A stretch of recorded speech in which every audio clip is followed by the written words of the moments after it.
guys. Okay. Hello. How are you? I'm Good, good, good. Oh, here's a Is SD that card. rhetorical? I won't answer if it's rhetorical. No, you should answer so people know you're here. So this is Mike Hawthorne again with my friend Mairin-taj. Hello. And we are doing another pilot episode of our figurative drawing slash interview podcast, Life Studied. Right now, we're just at, voices in the void over here because we're off camera. Because we're getting ready to work. And, with figure drawing, you need to respect the model's privacy. So we're trying really hard to keep the camera focused off the model stand. But she's here, I promise. Yes, I'm not just non-corporeal. That'd be cool if I were there. Yeah, anyway. So how are you? I'm okay. It's been a week Yeah. since we've drawn together. Yeah. Anything fun happen? Exciting? Nothing fun happened. Nothing. Nothing. That sucks. We did drop our unofficial pilot to the pilot, the first pilot. This is our second pilot. We have like 3 pilot episodes. But this is the second live show. So, and who knows when we put this out? Maybe this thing gets dropped after we put the more edited shows together, Yeah. and people will get a little bit of like a secret episode Yeah. of us trying to figure it out early on. But today's Thursday here as we record, and we sort of dropped the first pilot episode. So have you heard anything yet at all? No, I haven't. No, me neither, and I haven't checked. I've been a little busy, so I didn't check. Right. That's kind of why I haven't checked, but Yeah. I'm excited. I'm looking forward to it. Yeah. Actually, I think I got a little ping from one of my patrons. I have to read that Okay. message. But Should we do it live? Should we check? See what the response is? Oh my God, I'm nervous. Oh. I mean, look, I'm gonna look at mine too here. Ooh, hey, there's a new patron. I don't know if it's related. I've been dumping patrons lately. All right, so I have 2 likes for it so far, and it just went live this morning. So Cool. Yeah. that's something. So it was about an hour, give or take, of us just talking about figure drawing while drawing, which is, love hanging out with you, and I love drawing, so this is like best of both worlds for me. Yeah. And hopefully we'll be doing one of these a month. I think that's a good way to start. Yeah, I think so. I mean, if it goes great, we'll do, I don't know, one. Look, if enough people jump on the Patreons, I'll do one a day. Maybe we should set a goal like that. We make, I don't know, if we get to 10,000 patrons, we'll do one a day. Oh, I love that. There you go. Should we make that official? I should not make that official. That's tentative. Yeah. I may change my mind. I might be busy. If I have 10,000 patrons, I might be on a boat somewhere, not drawing. I'll design an AI to draw like me, and we'll do that instead. So a funny thing happened that I wanted to talk to you about. So my kid is in college, and she's at one of these high-end colleges. And so she has this pretty wealthy friend who are very generous, and she went to spend, I don't want to say where they live or anything like that, but it's like in one of those one of those places where if you say the name, everybody goes, oh, where rich people live. And it's, near a beach and everything. And so I wanted to send them something as a thank you, but it's like, what do you give wealthy people, right? Like, Yeah. People that have everything. yeah, so I thought, well, I'll send a drawing, right? Because there's not a lot of those, and rich people like art. So, and my kid said a funny thing to me. She's, grown up with art, so it's not meant to have any stink on it. But she looked at it, and I said, what do you think? Do you think they'll like this? And she says, yeah, they'll love it. It looks like art. And most of what I do is comic book stuff. So there was a part of me, it's like, I wasn't sure what that meant, and does it look like art in comparison to what I normally do? Yeah. So I don't know, I kind of wanted to run that past you and see what you think of that. And also the idea of figure drawing traditionally has been like sort of a means to an end. It's not necessarily an art unto itself. Usually if you look at, old master paintings, they would get rid of the drawings that accompanied each of those paintings. They weren't meant to be art, right? That's why they were called cartoons sometimes. Yeah. So the drawings are often just like the thing you did on your way to a painting. I feel like that's changed dramatically, but I would love to hear your, because I know you kind of work in this way, right? You do a figure sketch that you then convert into a piece that you intend to make with that figure as your inspiration. Yeah, sometimes for sure. Everything for me starts with just like figure studies, figure drawing, because I'm just a figurative artist and Right. I'm into that. But I think you're right in that things have massively changed in the art world. That it's no longer strictly the tradition of you do preliminaries, figure studies, and then all of that goes by the wayside for the final official painting. Right, right. The art world has branched out and gone beyond that regimented formula, so to speak, I think. So for me, like, I'm into that. I like the preliminaries being kind of like part of a greater process, but I also just do studies, and I love, Yeah. I think we talk about this all the time, doing a study of a figure, even having it look, quote unquote, unfinished. Yes. And really liking that as a form of art. Yeah, I yeah. think a lot of people like that, the process. I agree. I get that a lot Yeah. online where people will say, I love seeing the construction lines and I love, Yeah.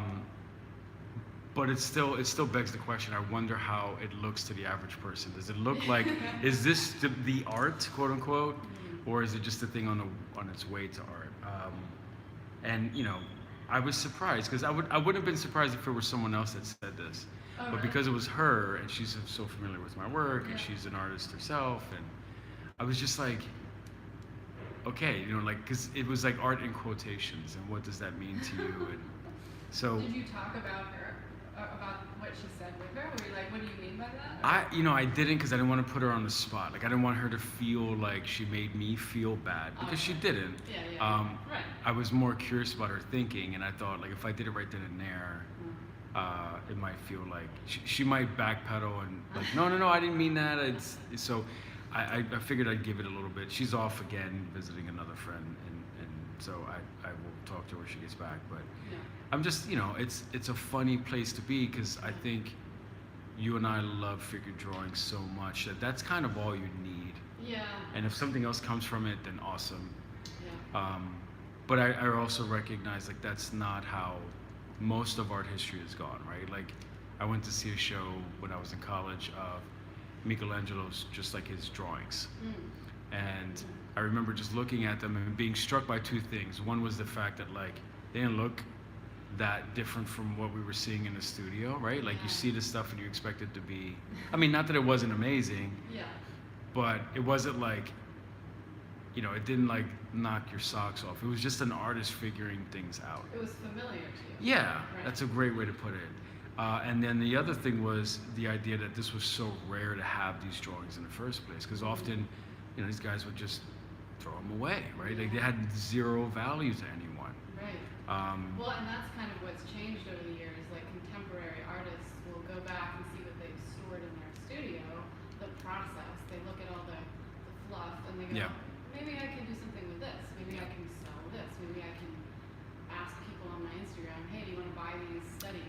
Yeah, And yeah, it's kind of, they've opened their studio and their process to becoming like inviting non-artists to look at the process as a part of the art. huh? You know Yeah, what I mean? yeah. Actually, yeah. That's like, huh? So I mean, feel because like I love sharing process stuff. Yeah. It never occurred to me. It's like, this is the entirety of the piece. It's not just the drawing, but it's all these little sketches. Right. That's cool, Yeah. actually. I think the more artists are sharing the process as the art in itself, like, the studies aren't a means to an end. Right. They're a part of That's the art part of the as piece. equal as the final stuff. And I think the more non-artists see that process, the more they're able to appreciate it as art. Yeah, So there's Yeah. more of like you first pitched that question to me, and I'm like, of course it's art. yeah, Of course a figure study is a piece of art. Yeah. yeah. Because that's how I feel about it, because that's what I'm sharing. Right. That is my process, So. Even the process of, you're right, 100%. I love this idea, because I tend to separate it and think of it as more promotional. Like, I put stuff on my Instagram so you can see how I made it, so that Sure. you'll come and check out the art book or an event I'm at or Yeah. whatever.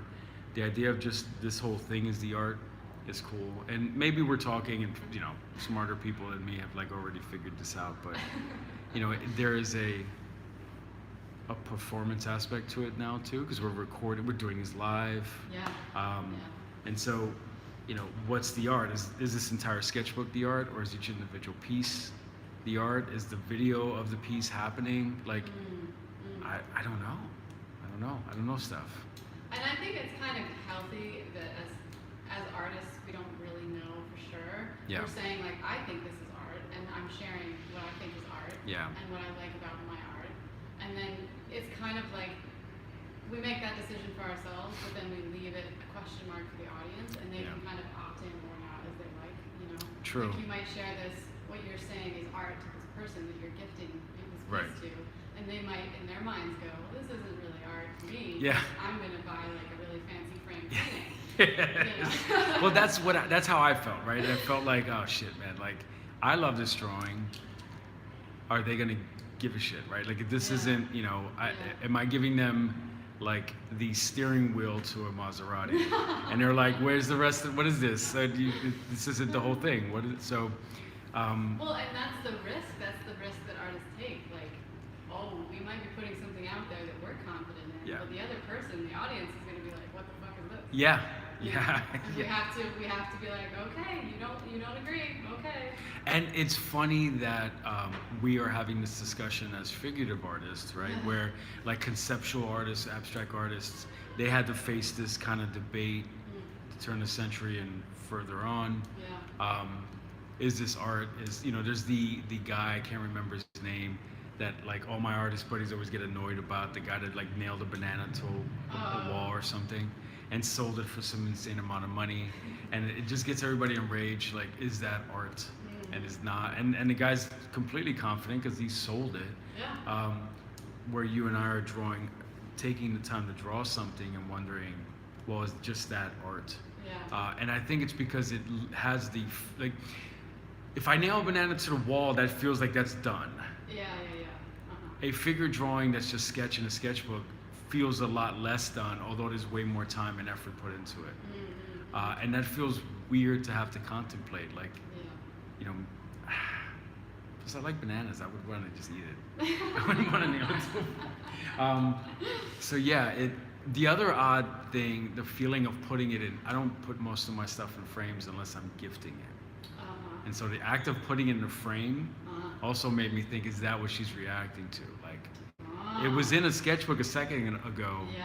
but now that I cut it out and put it into a frame, oh, does that now feel more legitimate? Right, because it's kind of visually finished, Right. so to speak. Right. It's the equivalent of nailing the banana Yeah. to the wall, right? Like it's. So I don't know. I don't know what to So make. the takeaway here is nails and frames. Yeah.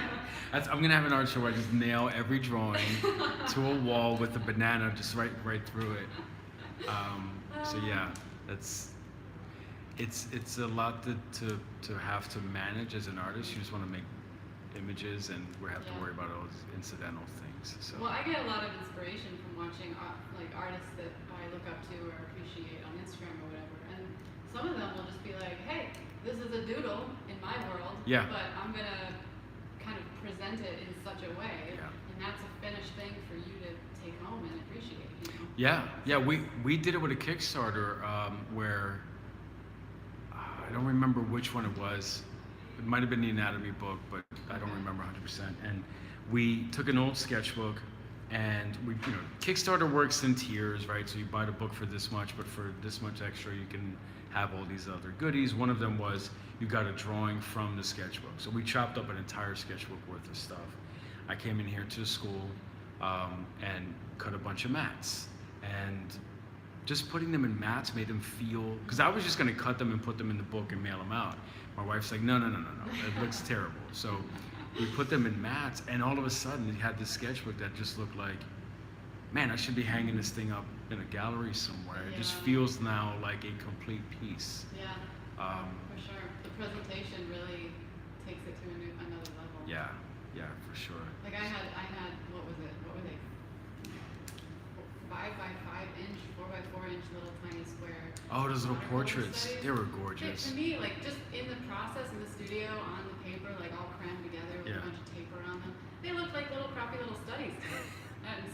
told me I'll put them up in a show. There were 100 of them. Yeah. And once I cut them out and mounted them on boards and Yeah. got them all finished looking and varnished them and everything, and I put them on a wall, just a wall. Yeah. I was like, wow, okay, this looks legitimate for a gallery space. Isn't it crazy? Like, what the hell? What's wrong with us? Yeah. I mean, it's like, because it's probably why we're so often outside of the business of art. Yeah. Because we just see the stuff laying around our studio and don't give it any intrinsic value. No. And then you give, familiar to us. yeah, but you give it to an art dealer and they're like, okay, stupid. No. I'm gonna put it here and I'm gonna sell it for $1 million. Well, I wish, but. Yeah. But yeah, it's very, very, very difficult for artists to manage their own sales because we don't see the value in it. So yeah, it's really hard to do that. Which is why I think it's helpful to take a second look at what you do and go, what if, Well, and bringing it back to my daughter, it's also helpful having someone who doesn't have any skin in the game look at the thing and go, what is this thing? Yeah. And sometimes they can just tell you like, doesn't look like art. Whatever that means, and you have to either blow them off or rethink your approach or how you're presenting that piece, because it may be that there's nothing wrong with the art, like you said. It's just I'm showing it to you on the floor of my studio. Yeah. And that's not a good way to sell it. I had this professor in college who taught this thing called Art Career Workshop, and he said to us once, he's like, you owe it to yourself because we were all painters. Yeah. He's like, you owe it to yourself as a painter to like go to a gallery and say, I'm interested in some work, right? Because we tend to think of like, you go to a gallery and you look at the pieces and you expect there to be a price, and that's not at all how that was happening, at least back then. The people were coming in and going, I'm interested in art, and then you stop looking at what's on the wall, according to him, and they would sit you in the back room and they'd just drag pieces out that they think you might be interested based on what you say you're looking for. And they have a little table next to you with champagne or mimosas or whatever. Like they're selling you. It's an experience. Yeah. And he's like, you should see how they're presenting your work. Right. And I never did it, but I think of it all the time because we're so terrible. I'm personally terrible. When I say we, I don't mean to include you. Oh, I definitely am included in that. I'm constantly trying to refine that awful skill of mine of presenting my work effectively. It's I think, for me at least, a lifelong process. Yeah. Because you don't want to be invested in the money part. Right? But you don't live if you don't. So. Exactly. And then, someone else will on your behalf if they get their hands on your work. So, speaking of which, I guess we should draw. Somehow we're 18 minutes in. Hey! How did that happen? I'm so sorry. Well, hopefully that was a jewel of a conversation for Yeah. people to enjoy listening to. and this is closer to what we've been recording, right? So right now we're live, but we've recorded, I don't know, 6 episodes, like sort of more formal podcast type stuff. With mics and everything, and they're more like this. It's usually you and I sort of discussing a topic and then moving to drawing. So forgive me for you guys having to stare at a blank screen here, but the format is this is what's interesting to me, getting to talk with you and hear your thoughts on this stuff. So we chat and then we draw. Then we draw. Yeah. All right, let's. Do you mind running the clock so I don't have to? I got it on 1 minute. Is that good? That's perfect. Yeah.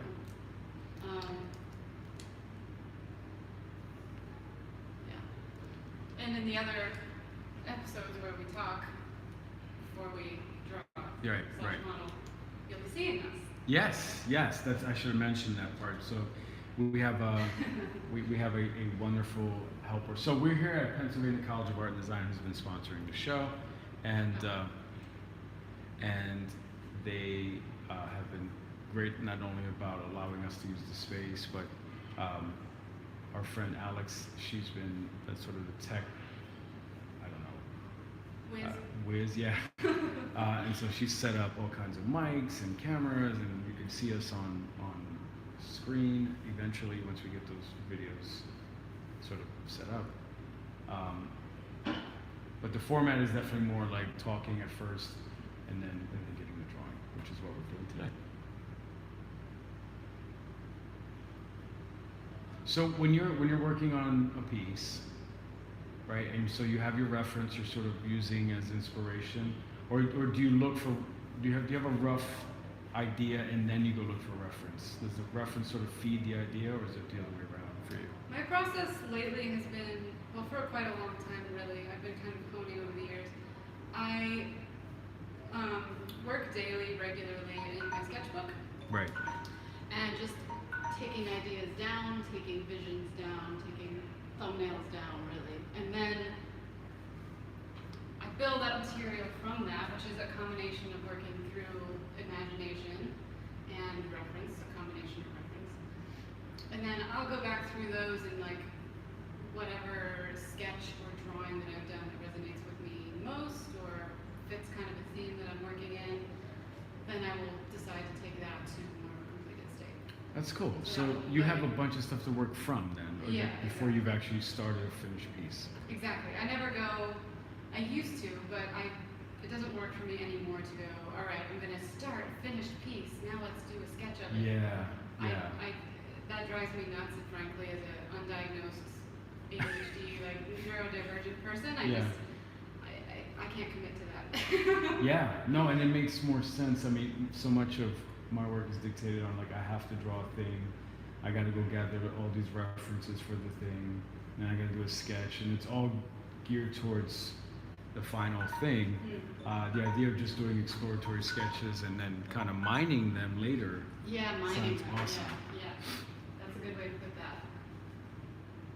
And being in a more fine art modality with my work these days, I don't have a person breathing down my neck about like pumping content out, which is great, but also not great for my Yes. my income. Yeah, no, you're right. I mean, that's a trade-off, right? Like, There is the trade-off, yeah. I tell people all the time, like, because I get, in social settings, people are always like, oh, Mike's an artist, right? Because I'm usually in rooms with like lawyers and engineers and stuff. And I don't correct them, but early on I try to look, man, like an artist is a person who makes art and then looks for someone to sell it. Yeah. And what I do is the opposite, right? Like I'm creating a product that someone's already kind of ordered. And they're doing the selling of the Yeah. promotional program. Yeah.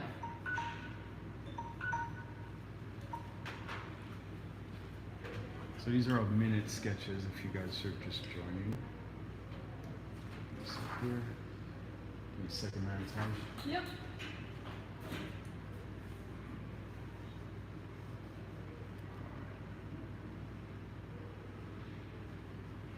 And the trade-off is kind of freedom. I mean, if we're honest, right? Like, you have the freedom to draw what you please and when you please and however it works for you, right? Like where I'm gonna have to make some client happy in some capacity, and it's not a bad gig, but it's not as freeing as getting to draw what you please and hope that you find an audience for it. Yeah, the freedom of being your own art director, and then the challenge of creating, your own sort of self-regulated income off of that. Yes, that's scary stuff. For Yeah. sure. And you're sharing this process on. So speaking of self-funding, right? Because that's essentially what you're doing now. Yeah. With all these tools we have now, artists are in this unique position where they can self-fund instead of having to. I mean, we're talking about Patreon. Obviously, the root word is patron, and there's always been patrons of the arts that allow artists to make stuff, but you're in that zone where you're still having to make a patron happy in some capacity. With tools like Patreon, you're able to make a thing, and the people that dig it will come find you. Yeah. So, to that, we're talking about your process, and you've been sharing that on there, right? Like, so the mermaid stuff you've been doing. Lately, you posted some reference photos. It was sort of so you post on your Patreon reference photos and art, and then you started recently sort of combining it. So you have some reference photos where you're actually doing drawovers on top of the photo, explaining, all right, this is how I'm going to think of this piece if I was going to take it to a drawing, which makes your Patreon that kind of unique, instructive, and if you're just an art fan, it's kind of a great little zone. But I figured I'd ask you to, if you wanted to like touch on that, since we're sort of talking about your process anyway. Is there a lot of that where you're doing it in the way you're showing us on a Patreon, like, having a photo and kind of drawing over it and then saying, okay, this is what I'm gonna do when I do my final piece? Kind of. So my Patreon is a resource for figurative artists to get figure reference from. So I'm offering my modeling services basically Right. through that. And then what I've been doing is, slowly kind of increasing, sharing a little bit more of, okay, how am I thinking about it since I'm also a figurative artist? Here's Right. a figure reference. It happens to be of me, but if I were going to work from this reference the way my patrons might be choosing to work from that reference, then I can kind of go, all right, this is how I'm looking at this reference. I'm noticing these anatomical traits, and then like this is how I might turn, for example, a human reference into a mermaid in a drawing, as an example. And then from there, on Patreon or elsewhere, I might share. So this is a mermaid sketch I did. This is how I did that. Right. It's kind of letting them into my process as a way to kind of not only offer tips or sort of teaching insight, but also just inspiration. Yeah. There's more than one way to create, a figurative study, and I think a lot of figurative artists think that if they're not in some kind of like really well-to-do figure studio with all these hired models around that they're Right. going to call, then they don't know how to make a figure study. Yeah, that's a great point. And what's nice about what you're doing, or what's interesting, nice is too big a word, I think, is I feel like what I'm doing is getting to see where your eye is. So you have your photo, and then you'll have like lines drawn over top, Yeah. marking off like, well, here's where the hip bone is that I might attach Yeah. the rest of the tail on. And so I feel like it's almost like Khan Academy with math. I'm getting to see you doing the work Yeah. before you've actually started drawing. Yeah.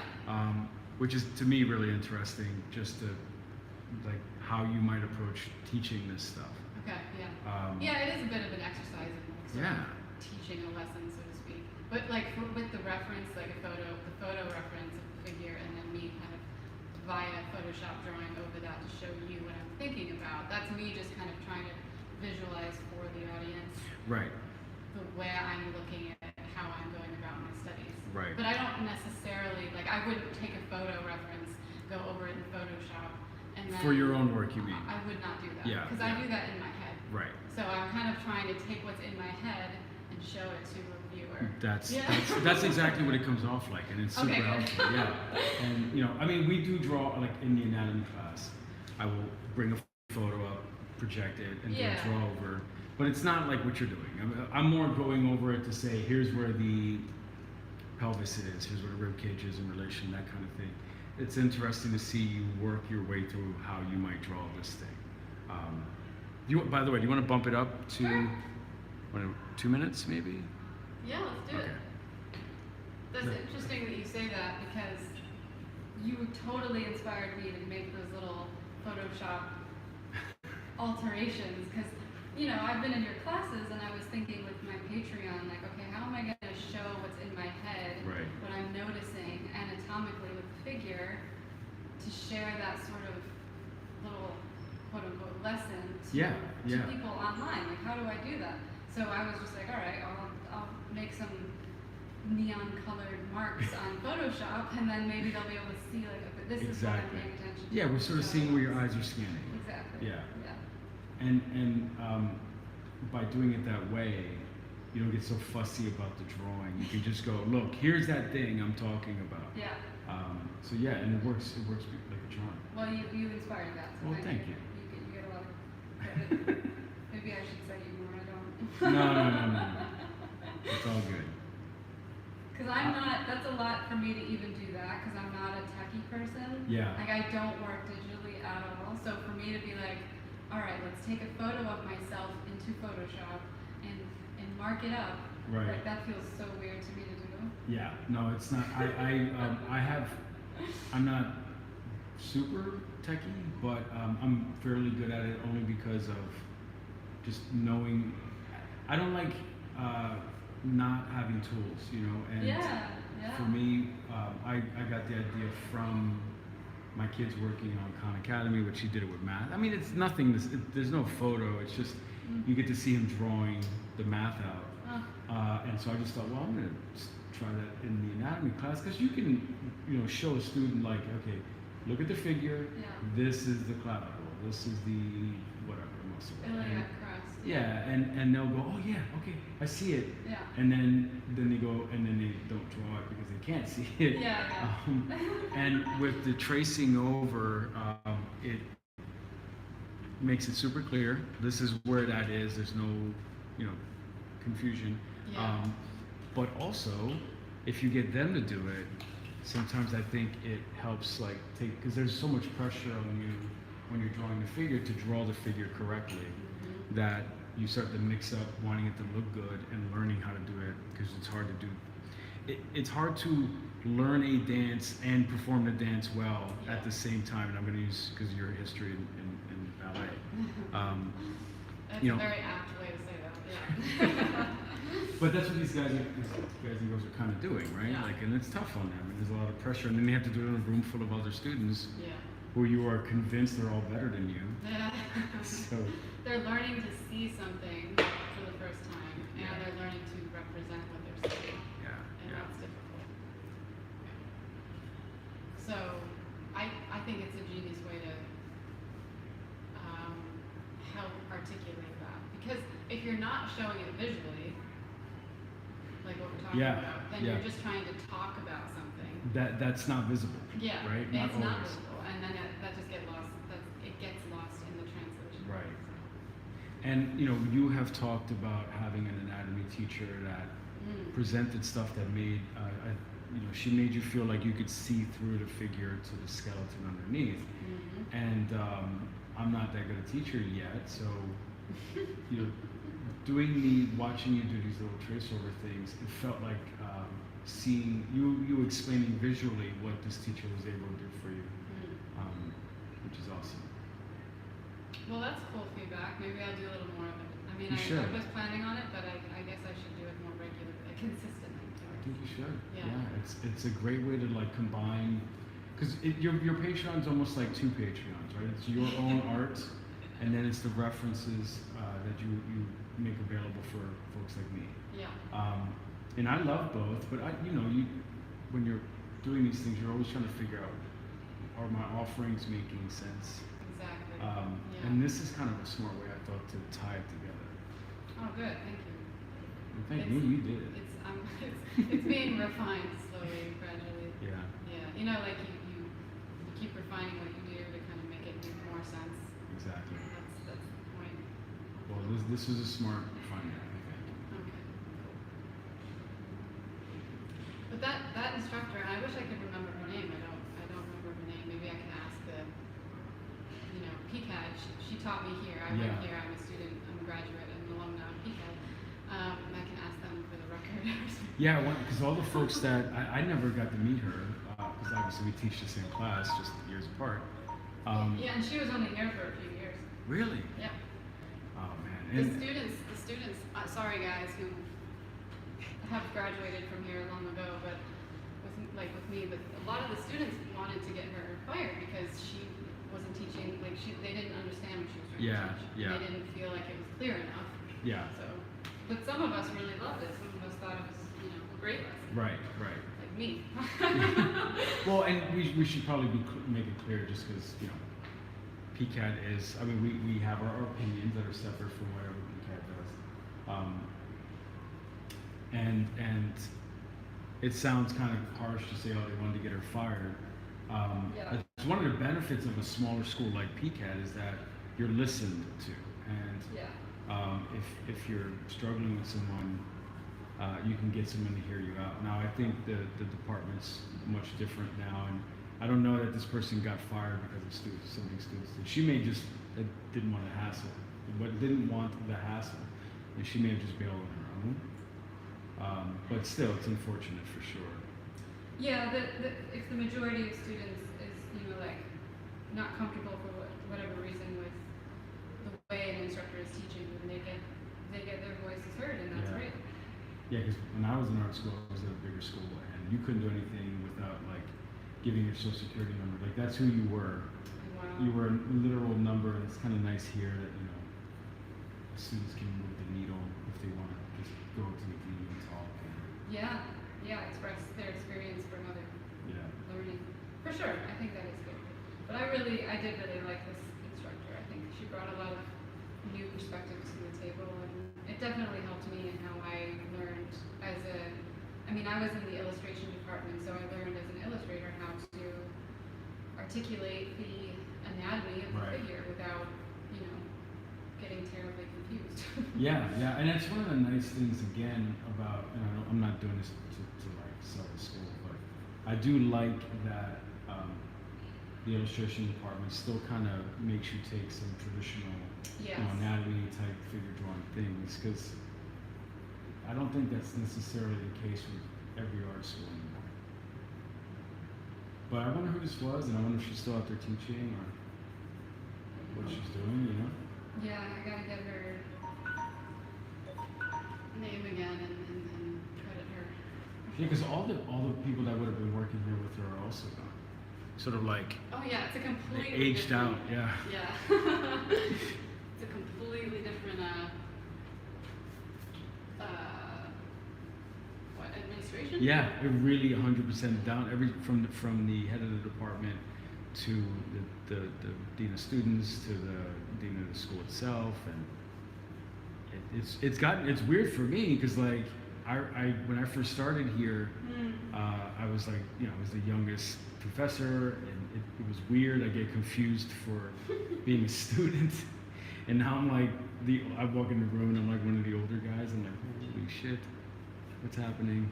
That's right. You kind of saw the transition from the old ways into the newer version of the school. Yeah, for sure.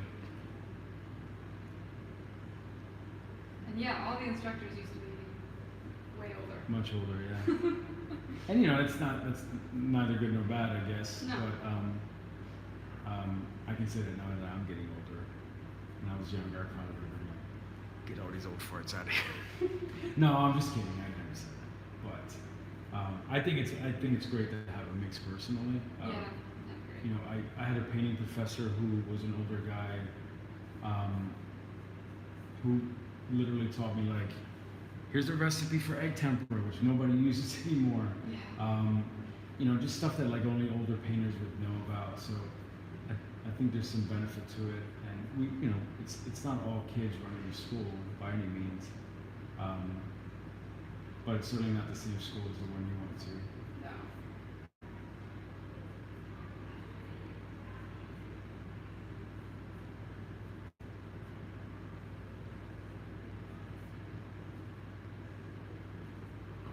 We have a professor here who was in my very first class, like first time teaching ever. Now he's a Wow. teacher. So yeah, that's when you know You're the one aging out.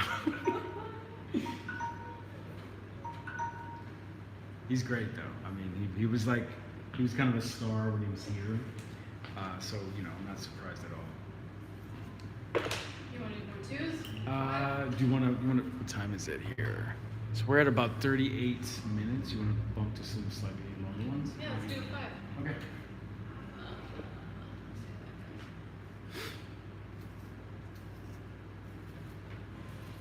I might turn another light on. This is a little dark Okay. on the screen. See what that does. Hopefully that's a little better.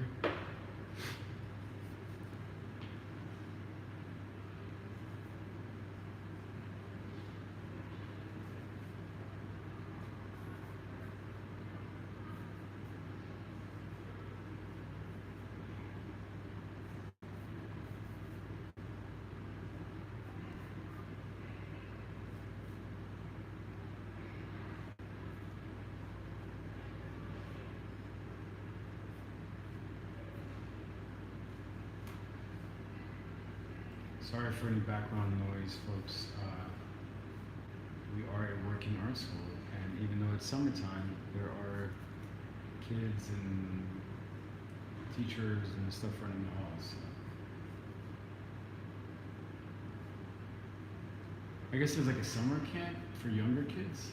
I think so, yeah. Yeah, so it's kind of cute. You see all these little like mini artists with their little smocks.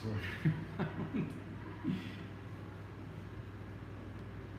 how was this figure study session for you, working out with your practice for the day? How's it fitting into your daily?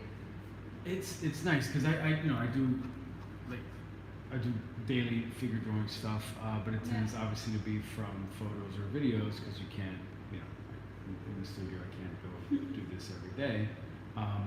It's nice to, I mean, we draw together over the school year, and then I do the sort of open studio stuff if I can make it to it.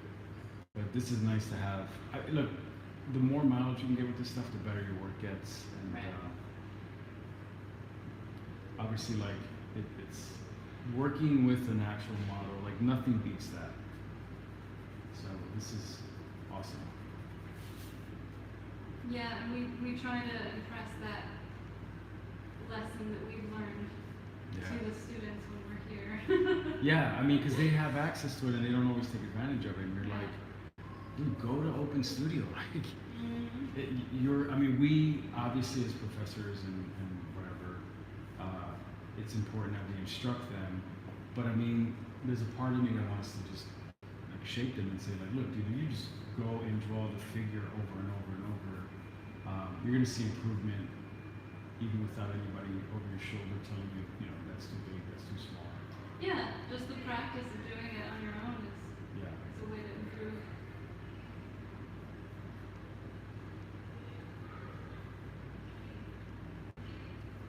Are you getting any figure drawing stuff over the summer? Nothing with the live model, no. There's one back where I live on like the last Sunday of the month, and it's run by someone who is also a figure model. Oh. So I haven't hit that yet. I might try that this week. Yeah, that sounds great. Yeah.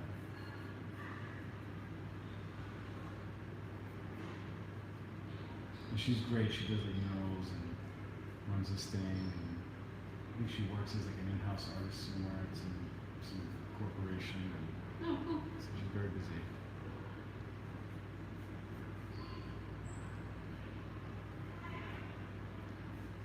This foreshortened shoulder blade neck combo thing is not easy to draw.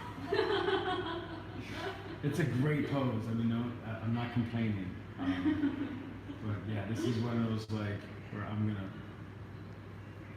fight with this for the rest of the time, and hopefully I will be better for it. 'Cause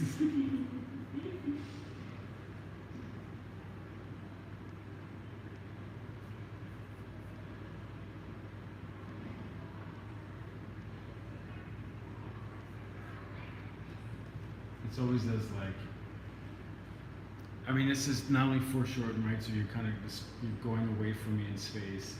The figures foreshortened, but it's also twisting slightly, and that shoulder blade being back. It's interesting as hell. It's just it's one of those poses that will makes the students like want to quit. I like those poses. Oh yeah. Well, that's good because it's, if you're faced with something you don't typically get to see. Right. Like you're not typically studying a figure who's in that position, so you don't get to see that scapula doing that. Yeah. And then you're like, what? Yeah, I'll show you if you can see it from there. I don't know if I got it right at all. Oh, nice. Yeah. But yeah, you're right. I mean, even just seeing the figure up on a model stand is not accurate. I mean, every so often you'll hop off the model stand and do a pose, and I'm like, oh shit, that's right. This is how I would normally see the figure, and it's weird, and it's throwing me off because now I have to draw the legs going down in space, and it's and we are almost like trained to always see a figure in the context of art as if it's off the ground by 2 to 3 feet. Right, because the tradition of standing on a model stand. Yeah. So. Well, and I wish we talked more about that with students too, because they get so intimidated and uncomfortable and like out of their depth. Naturally, we all do. Yeah. But it's like, remember, you're not typically looking at people in this context. Right. So you're just not familiar with what you're seeing. Yeah, and you know, we do the stand to try to, for the non-artists out there, it may not make sense, but we're trying to eliminate some of the distortion, right? Yeah. Because, you know, if you're looking at a figure and you're eye to eye, while the feet are kind of going down, everybody's sort of familiar with like 3-point perspective with a building, Yeah. right? Where if you're up on a building and you can kind of, even if it's not very tall, you're looking down, it looks like things are getting smaller. There's some distortion. Right. What we're trying to do is put you sort of in the middle of that building so you see as little distortion as possible. And it's not how we normally see things, so it throws everybody off a little bit at first. Yeah, for sure. You want to do another 5? Yeah, Time? if you're okay, yeah. Yeah. We're at about 45 minutes, so if you're good, I'm good. Okay, I'll do another foreshortening. Oh, that gee whiz, thank you. I'm not trying to trip you up online. Yes, you are. No, and this is extra tricky because so your legs are coming at me, but your body's like your upper body is very slightly leaning back. Yeah. So that's almost more difficult than like just a fully foreshortened part of the figure because you're like, you know, oh, I get it. I just have to make everything short. This thing will, you know, yeah. Read fairly. The torso will read fairly normal, but then the legs are like really foreshortened, and then it just looks weird. Trying to draw. Oh God, that's gonna look terrible. In my own practice, when I do get to draw from life, from the live figure, here and there, there'll be the occasional pose where the figure will do like a crossed leg thing, kind of like what I'm doing now. And I've noticed for myself, because I don't consistently get to draw from life, and then when it is a rare crossed pose, I'm like, whoa, this is like a weirdly difficult thing to do. Yes. The crossed legs, like. You're right. Yeah.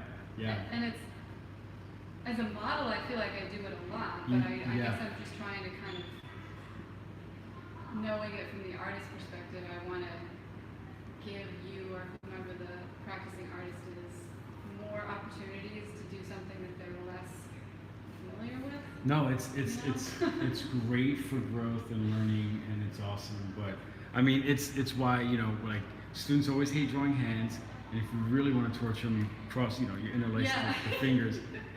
Anytime you start, because now you have to start figuring out what is related to what, because that's what we're doing figure drawings. We're always trying to solve for like this hand sort of lines up with the top of the pelvis, or this shoulder's lining up with the side of the pelvis, things like that, where you're trying to find ways to connect certain parts of the figure to others, but then you twist them and you're like, I don't know what the hell, I don't know what I'm doing anymore. Yeah, it's difficult, and that's, trust me guys, we get it, it's a challenge. But I think that's knowing why it's a challenge is why we lean into it being a challenge. Yes. Because I think what I guess I'm trying to say is difficult poses or unfamiliar poses force you to actively look, to really actively pay attention. Yes. As opposed to being like, oh, it's a figure standing, I got that, That's exactly right. Like what I had a teacher used to call them generic poses. Yeah. Like, I know what an eye looks like. I'll draw the one that I know and not what I'm seeing. Exactly. So that's exactly right. Plus, you learn your bad habits. Like when I started this pose, I angled your feet. Like I drew a line this way, so I'm showing these folks online. Yeah. I immediately angled them away from me slightly, even though they're pointing right at me. And it's a bad habit that I've always done. So I like, as soon as I did it, I was aware from having worked on poses like that. I'm like, oh shit, wait, I just did that thing again. Yeah, it's helpful. It's frustrating, and it's helpful. Yeah. And that's what artists struggle with. Is like, I'm frustrated. I want to opt out. I want to quit. Yeah. It's like, no. That's where the discipline is. Yes. If you're frustrated, lean into it.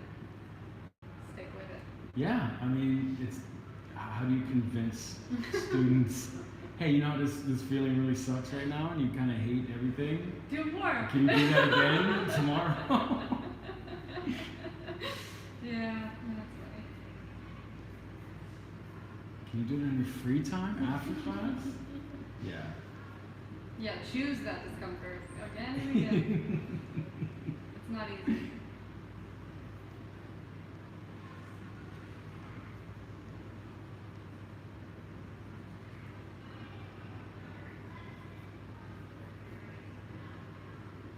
I say that as I'm just chilling here.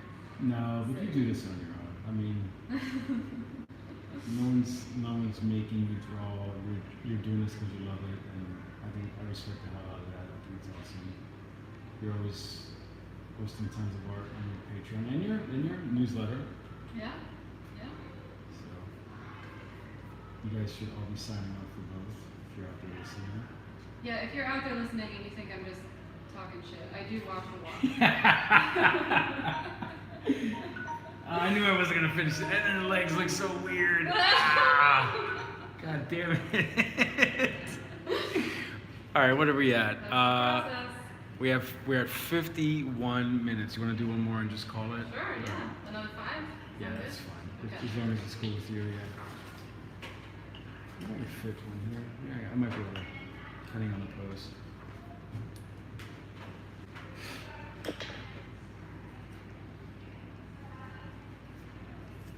I instinctively wanted to turn the page so no one sees that drawing. But I got a little space here I can draw in.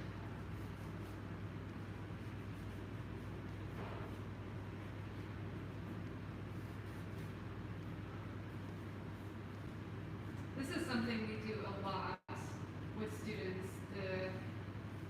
I want to say the classic twist. Yes.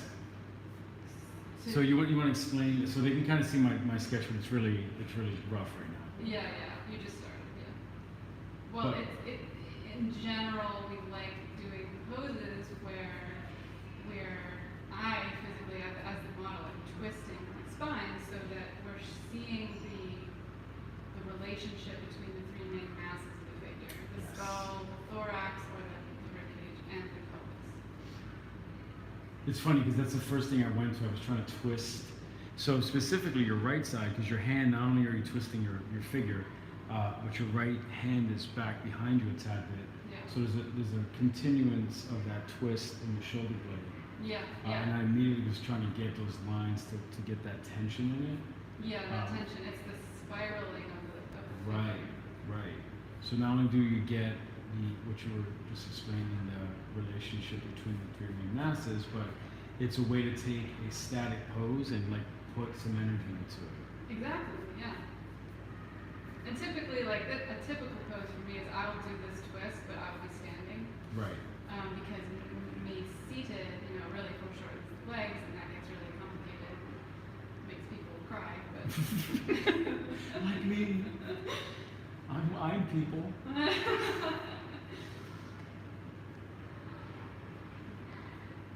No, but this is great stuff for learning for sure.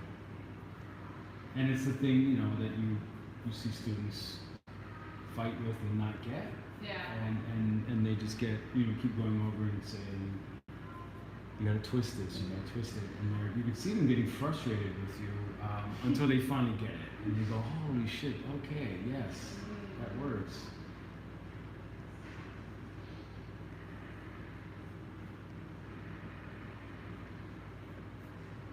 Is there anything you think that helps them finally getting that, or is it just to you a matter of repetition? I used to think there were techniques that helped them get it, and Yeah. I will adapt teaching to it. Like I will, with the anatomy class, I break each of these sections down. So there's a couple weeks on the head, and then a couple weeks in the rib cage, and then a couple weeks in the pelvis. And I do think it's the best way to teach it, but it doesn't magically solve anything for them. Yeah. I will try to simplify it and use like simple shapes and say, imagine, I don't know, the thorax is like a football that's leaning back at the top, and pelvis looks like this, and there really is no good answer.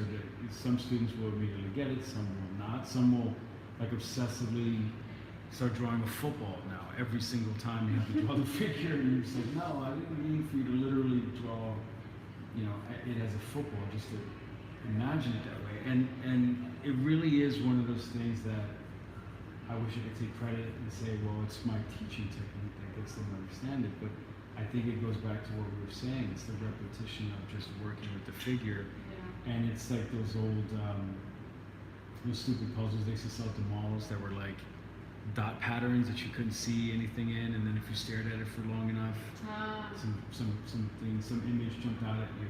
Yeah. That seems to be what happens. Like you'll see them not get it for the whole semester, and then something clicks, and usually at the end of the semester after you've been miserable for weeks, and then all of a sudden they're getting it. Yeah. That makes sense. I mean, I think it really does boil down to repetition, how much practice you do, Yeah. and how you show up to that practice.